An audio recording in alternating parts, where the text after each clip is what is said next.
Don't know the answer? Ask the Naked Scientists. Hello and welcome to this week's Ask the Naked Scientists with me, Sue Marchant, and Chris Smith.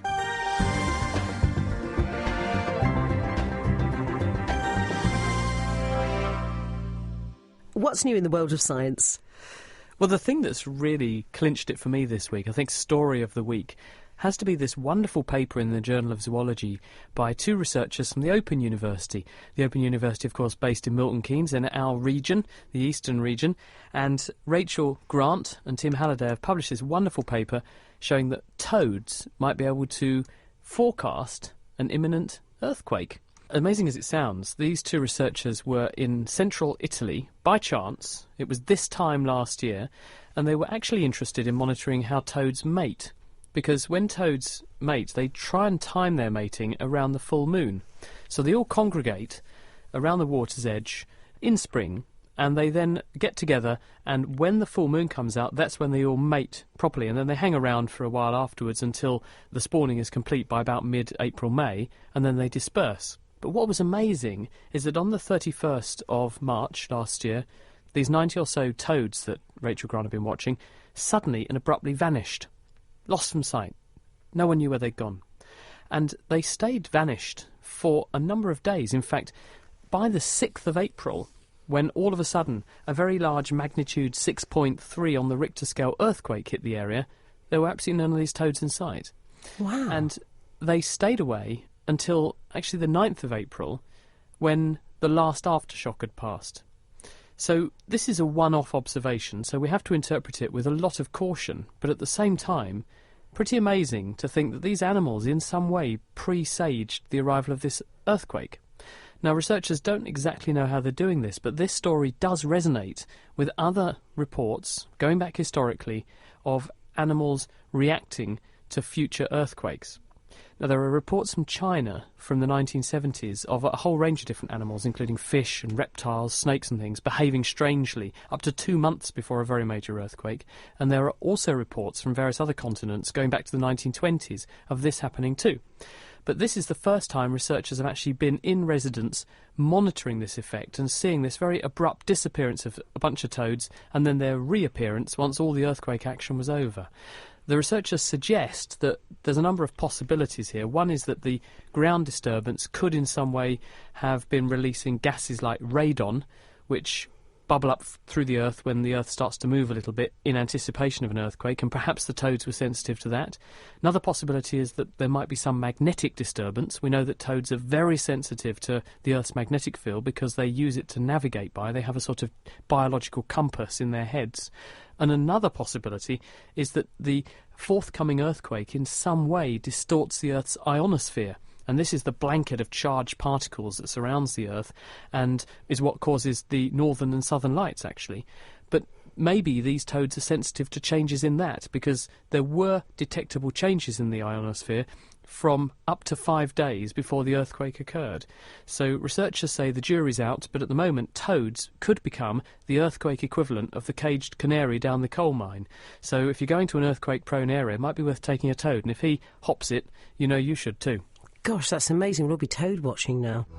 It's a fascinating subject, isn't it, science? Freddie is here, and from toads, I think we're going to cats, aren't we, Freddie? Good evening. We are, yes. This is the story I found out when I was a teenager, put down as fantasy, and then found out later on it was actually true. During the last war, the Second World War, the cats in Northampton, in the suburb of Northampton, were noticed to be leaving the houses at night and congregating in a local park en masse. This happened over 3 nights. On about the 4th night, the Luftwaffe launched one of its biggest raids on Northampton. And a lot of the houses where the cats would have been living with their owners were actually demolished and flattened by the bombs. After the raid, the cats started going back to where their houses had been.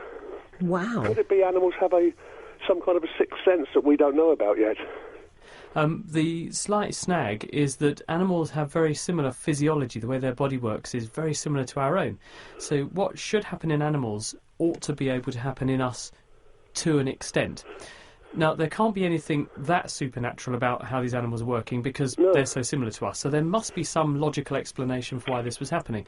Maybe the animals were getting frightened because for many, many years or many, many months there had been raids, there had been noises, there had been bangs going off, and perhaps they actually found that being out in the open with other animals of their own type was a safe environment for them, because we know that things like dogs and cats, they do seek solace in each other's company. They hang around in groups, and if they're feeling stressed and their owners are busy hiding themselves and they don't really care about the cats are going to go where they feel safe. And if out in the open where they can keep an eye on the surroundings, see if they can perceive any threats, and they've got the fellow cats with them to keep them company, that's probably going to appeal to them, isn't it? Freddie, thank you ever so much. That's all right. Right, let's go to another email now. This is from Gert, and if you're a dog owner, then you'll be with this entirely. What triggers a dog to drop its winter coat? Because they all seem to sort of do it at different times, don't they? That's right. And in fact, we answered a question on The Naked Scientist a little while back, which was whether humans could molt like dogs. Someone said, what's going on when a dog is molting? Why does this happen? And it's quite an interesting point, because when a dog actually is growing its hair, it's not really any different to a human, because hairs grow from hair follicles, and hair follicles go through cycles. They have an on phase, which is called the anagen phase, like anabolic steroid. It means growth, and that's when the hair follicle is switched on and it's making hair. Then they have something called a catagen phase, which is, even in dogs you have a catagen phase, and this is when the hair stops being produced and drops out, and then the hair follicle rests for a bit. That's called the telogen phase, and then the cycle resets again. Now, in humans, our hair follicles are all out of phase. So, in other words, if you look at one follicle, there's not any direct relationship between its activity and the activity of the follicles near it. If you do that in a dog, though, dogs, cats, and other animals that have to survive the winter, they can synchronise those phases of their hair follicles. So lots of hair follicles can all be switched into their growth phase at the same time as each other, and they can be switched into their anagen-catagen phase at the same time as each other. So as a result, the dog can shed all of its hair when the weather warms up, because it can push its hair follicles into the drop out your hair phase all together because the weather's warming up, and this means that it seems to be molting, it's losing those hairs, and you don't get a bald dog because not all of the follicles are in the drop-out phase at the same time, but many are, and so that's how dogs, cats and other winter animals or other outside living animals can match the thickness of their fur to the outside temperatures. Fascinating stuff. Now, Mike in Colchester, we're back to cats and kittens again. Many years ago, a wild cat had kittens in his garden. He managed to trap a couple of the kittens and give one to a sister-in-law in a cardboard box. She took it to a house 2 miles away. 2 days later, the very same kitten reappeared back at his house. How did this feral kitten know where to get back to? Well, animals are pretty resourceful, and if you think about it, in the wild, an animal like a cat is a big predator, and it's going to have quite a big range, a territory where it gets its food from.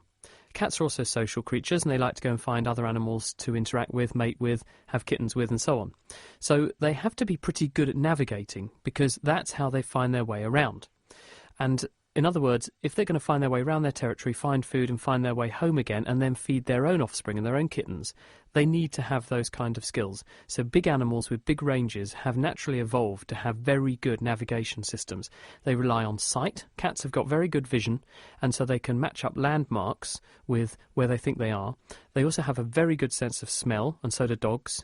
And what they'll be doing is actually uniting all of these things together. So they'll know that certain things that look a certain way match up with certain smells, and they also have an innate sense of direction, possibly because they're able to rely on the Earth's magnetic field, but no one knows for definite. Birds and other animals definitely can, possibly cats and dogs. And in this way, they can combine all of these senses to which they are very, very well attuned to find their way around. And so they know what home smells like, and they know what home looks like. And so they can find their way backwards and forwards.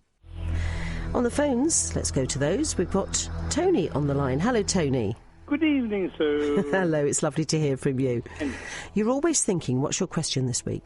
Well, I was just listening about the dogs and the molting, and we've got a Springer Spaniel that's got a mixture of long hair, which gets very long, and short hair, which doesn't get... It gets longer, but it sort of controls itself. I wondered how it sorts it out. Chris? I'm not a vet, so I'm speculating here, so if anyone knows better, please put me right.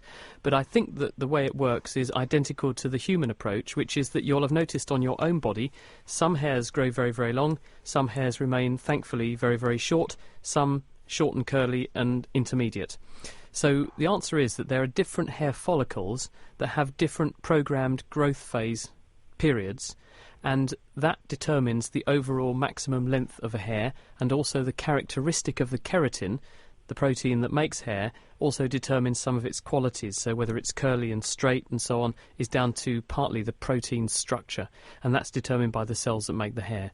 So in other words, the surface of the body is genetically programmed and patterned, and hairs that grow in certain places have certain characteristics because the genes which are being turned on in those hair-producing follicles will be a slightly different set of genes than those elsewhere in the body, and that means that certain hairs grow for longer, certain hairs grow for less time, and that determines how long they get in terms of length. Oh, that's very interesting. I think also with dogs and so on that the dog hairs intermingle with each other more. You know, we've got long hairs in one spot, short hairs in another. If you look at a human being, Yeah. the chest hair Yeah. is short and wiry, but it's certainly not the same as the underarm pubic hair, for example. And Ah. those two areas are next door to each other. So you can actually be fairly precise with the way in which the genetic program works. If you look at tortoiseshell cats, for example, the reason they have different coat colours is because there are certain genes turned on in some hair follicles but not in the adjacent ones, and this is making different forms of melanin, the coloured pigment that gives hair its colour, get put into the hair.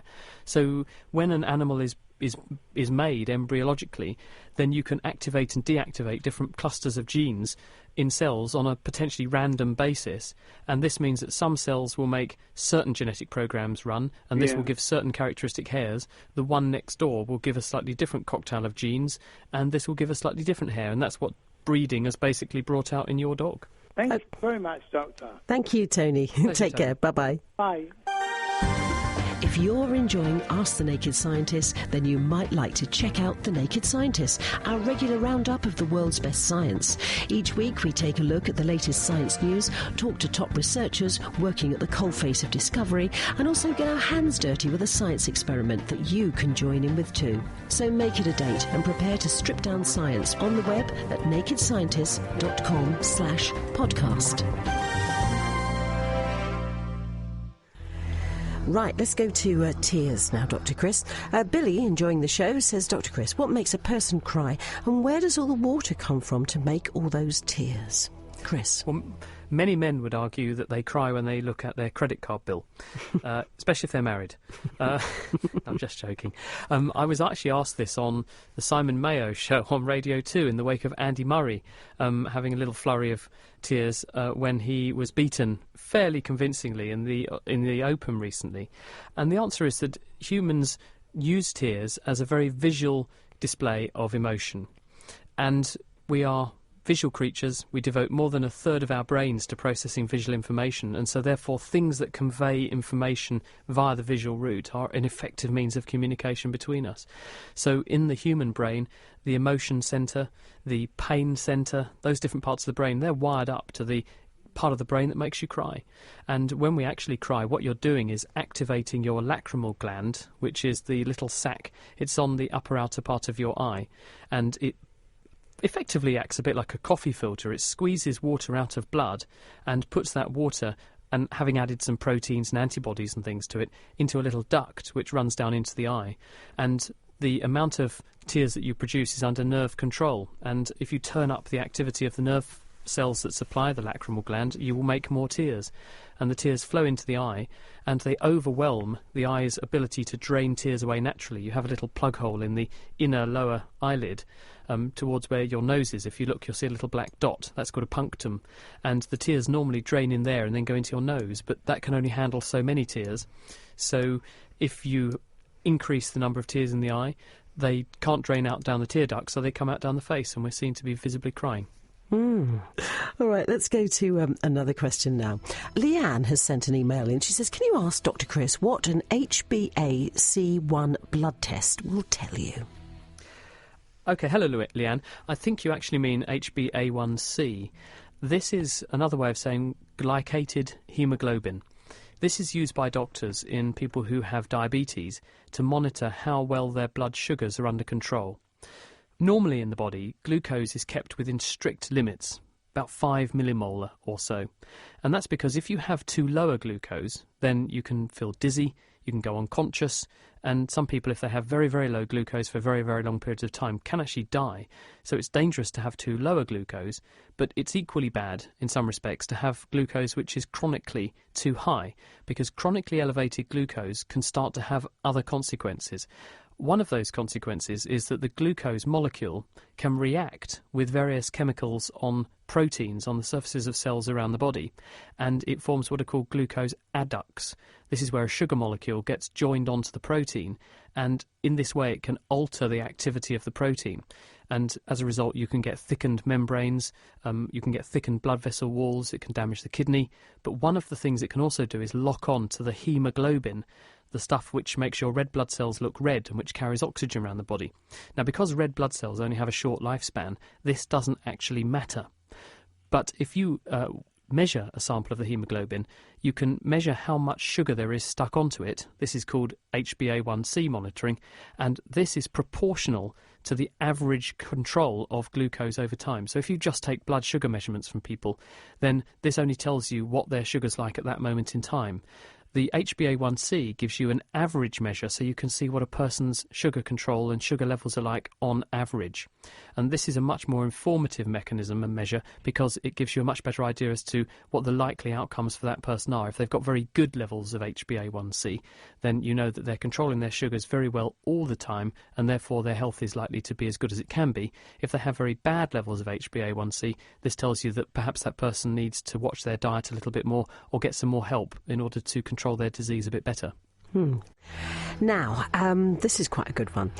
Why, when you hold your nose, does your voice go funny? That's from Tom. Yeah, well, it's very true. The other thing that you can do holding your nose, of course, is stop yourself tasting things. And this is quite convenient if you hate certain things and you feel compelled to have to eat them, especially when you're little and your parents say, you must eat that. And you think, I really can't stand the taste of that. If you hold your nose, you can't taste it. And the reason you can't taste it is because most of what we call taste is actually flavours and odorants coming off of the food in your mouth as you warm it up and diffusing up into your nose, where it hits the olfactory nerves, which are the smell nerves, and what we are calling taste is actually smell. So what this is showing you, if you hold your nose, is that the nose is in communication with the mouth, and there's air communication, and therefore the nose has an acoustic effect too, because when you hold your nose, what you do is stop air moving down the nose, and this means that the normal propagation of the sound waves through your head out of your mouth and nose are affected, and therefore the air has to take a slightly different route, and this makes your face vibrate, it makes your skull vibrate and resonate slightly differently, and as a result your voice sounds a bit strange because you're not producing sound waves the way that you normally do out of both orifices. They're just coming out of your mouth. Thank you very much. Anyway, if you're a lady, then maybe you've been wondering, Chris, what causes hot flushes during the menopause? That's from Nikki. She's sent us an email. Yes, well, lots and lots of women, as soon as they get to about age 50 to 55, can identify with these hot flushes. And lots of people talk about them. And then many people who haven't had them are a bit dispassionate and say, oh, how bad can that be? But it is really quite unnerving for people when they experience them. What's going on is that normally in the body, when there's a menstrual cycle, you have the hypothalamus, which is at the bottom of the brain, monitoring the body's natural rhythms. And what it does is to watch the levels of various hormones in the bloodstream, and then it sends a message to the pituitary gland, which is the little organ that dangles off the bottom of the hypothalamus, and it tells the pituitary to produce two hormones. One of them is called FSH, follicle stimulating hormone, and another one is called LH, luteinizing hormone. And these are what control the menstrual cycle. So they go round in the bloodstream, down to the ovary, and they tell the ovary, start producing some eggs. And when the eggs get to the right size, the luteinizing hormone tells the egg to come out of the ovary and go into the oviduct. And then, as the egg gets hopefully fertilised if you want to get pregnant, and then turns into a developing baby, then the levels of oestrogen and progesterone that are produced by that process feed back onto the brain and switch off the supply of FSH and LH. Or, if there is no baby, the whole process resets itself and the levels start to go up again to start a new egg forming in a new menstrual cycle. Now, the problem is, if the ovary runs out of eggs, which is what happens when a person reaches about the age of 50, then the ovary becomes effectively deaf to this signal that the brain is sending. So the brain thinks that the ovary can't hear, so it turns up the level of FSH and, in some cases, LH that it's pumping out, and reasoning, well, if the ovary is deaf, I need to shout louder. And unfortunately, those hormones, when they start being produced in those sorts of levels, carry with them these side effects, including hot flushes, and we think that's one of the reasons why women experience hot flushes. The good news is that there are ways to deal with it. One of them is to replace some of the hormones, hormone replacement therapy, which can be taken for a number of years and does seem to be effective. The other is that, thankfully, the levels do seem to calm down with time, and those nasty symptoms do tend to resolve. So it is a disrupting time of life, and it is unnerving, but it does go away, and it can be managed. Now, Ian in Spooner Row is saying, going back to the topic of hair, how come the hair on his head will continue to grow, but on his arms it never seems to get any longer? Well, this comes back to what we were saying with the dog earlier, and dogs molting and things. The hair follicles, which we have on different parts of the body, are programmed to grow for different lengths of time. So if you compare, say, an eyelash with a head hair, the growth phase of the hair follicles on the top of your head lasts for about 3 years. So when you get very, very long hair, that's hair that's grown for roughly 3 years before it turns off and the hair drops out. An eyelash grows for only about 21 days before the growth phase finishes and it goes into the dropout phase. It's a good job it does that, because otherwise we would struggle to see if our eyelashes could grow for 3 years and become as long as the hair on the head. So if you take that strategy and apply it to the arm, all that's happening on the forearm is that the growth phase of those hairs is shorter, about 4 weeks or so, and then they drop out, and a new follicle next door is turning back on to make more hair. And that's why you have different lengths of hair on different parts of the body, because you've programmed the growth phases, the anagen phase of the hair follicle, to be longer or shorter as best befits the anatomical site where the hair's growing. There's been a lot of talk this week about how good chocolate is for you, but Derek has sent an email in saying about he heard you mention the side effects of glucose. Does glucosamine as a joint supplement also have side effects, and can he recommend anything for wear and tear on the hip joints? And is it best to rest completely or to exercise in moderation for the problem? I guess what he's referring to, and hello Derek, is the question of osteoarthritis, or more correctly osteoarthrosis. This is wear and tear, and about 100% of people over the age of 60 unfortunately have some evidence of arthritis. It's very common. What's happening with an arthritic joint is that normally in a synovial joint, a joint which has fluid in it, where two bones meet, is that the bones slip past each other because they have a shiny cartilage layer which is very low friction, butting against another cartilage layer lubricated by the synovial fluid, the liquid in the joint. Now, as we age, the cartilage gets thinner, it may also get torn or eroded, and eventually bones can end up rubbing on bones, and this becomes incredibly painful. And that's what's happening when you have a swollen or sore joint. Then the cartilage isn't protecting the joint surface anymore, and you can actually get bone-bone contact, and this can lead to other problems such as tiny fractures occurring in the surface of the bone, joint fluid being forced in through the surface of the bone and forming a little what's called geode, or you get a little cyst underneath the bone surface. You also get inflammation, and you can make new bone around the edges of a joint, which can restrict the amount of movement it can make. The best way to deal with it is to take exercise to a certain extent, but not so much as you actually make the joint get painful, to warm up progressively, to eat a very good diet, because we know that a diet rich in fresh fruit and vegetables seems to encourage antioxidants and things in the body, which seems to preserve cartilage for as long as possible. And also, anti-inflammatories are really quite good. And if you are in pain and can't move properly, it's better to take a paracetamol or something to get you moving, because there'll be other benefits to your health through doing some modest exercise over and above sitting down. Because if you stay immobile for too long, you get stiff. And when you get stiff, there are other health problems and things like DVTs. So it's much better to stay active but not overdo it, because when you overdo it, the joint then gets really sore and then you can't do for a much longer time. So it's better to do as much as you feel comfortable doing, but also don't be frightened to use some painkillers. And if it does get really bad, go and see someone, because you can get many joints replaced these days, and there are various amazing things that can be done by orthopaedic surgeons to make joints much more comfortable again. Jan, with our last question this evening. It seems a silly question, she says, but she has porridge every day made the same way. It starts thick and by the end it is runny. Can you tell me why this happens or how it happens? I can only think that when she starts the porridge off, it's cold, and then she heats it up and it then gets gloopier. I think part of the reason for that is that the porridge oats are starch. And when you make the starch molecules get wet, then instead of being tight little well-packed bunches of sugar molecules, then they will take in water and swell. And when they swell, they actually slip past each other with more difficulty. They become more viscous, and therefore the porridge itself becomes thicker. But other than that, I can't think of any other reason why the porridge would change in that way. So I'm going to go for the fact that the starch becomes stickier and gloopier as it cooks a bit in the hot milk, in the same way that spaghetti swells up and becomes fatter and stickier once you cook it. That's it for this week. Our doctors will be back with me next week for more Ask the Naked Scientist. But don't forget, you can also catch them on the Naked Scientist podcast, which you can find on the Naked Scientist website, www.nakedscientist.com. The Naked Scientists are sponsored by the Wellcome Trust, the EPSRC and UK Fast. For more information, look us up online at nakedscientists.com.